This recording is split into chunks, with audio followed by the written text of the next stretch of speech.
What makes a GPO a hero is a couple of things. First of all, they tend to operate as individuals. They're not necessarily attached to a team, don't necessarily have people reporting into them.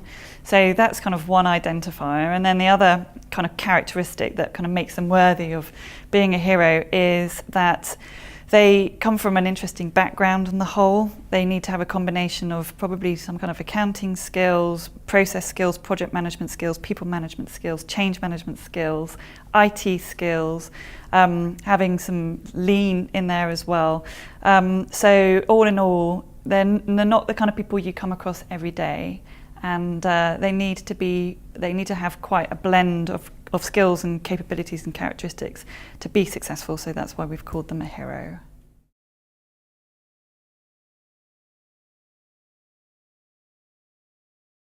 So really interesting study, and we really just wanted to find out what the role of a GPO actually was, especially in purchase to pay.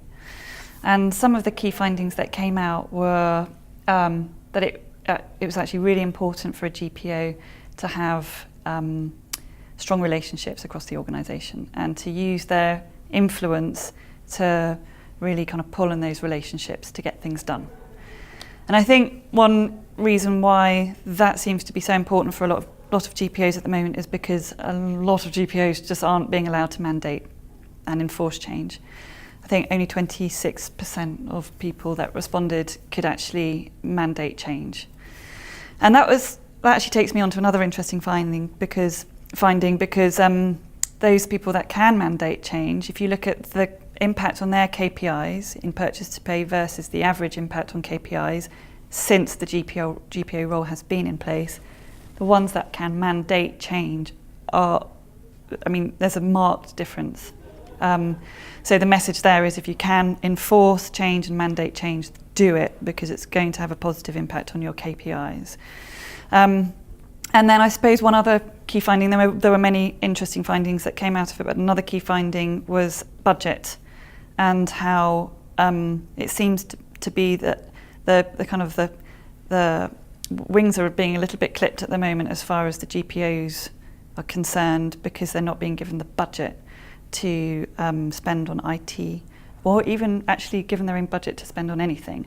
They have to go with a begging bowl, or they have to continuously build a business case to get money to go and spend on stuff that's going to help them improve. So bearing in mind that a lot of their KPIs are based on stuff that's reliant on tools and technology, it can actually hinder a GPO and stop them from being successful if they don't get that budget.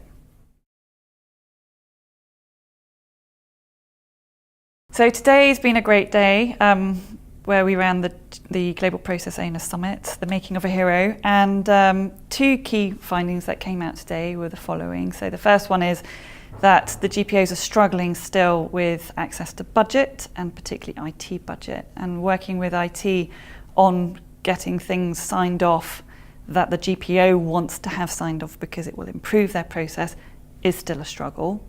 So that's one area. And the other area is the importance around enforcement of process change, and really the culture that GPOs represent. Is it a culture where things are mandated, or is it a culture where change happens kind of bottom up? But nonetheless, the kind of consistent message was that GPOs need senior management to be supporting them, not undermining them, so that change actually does happen within their organisation.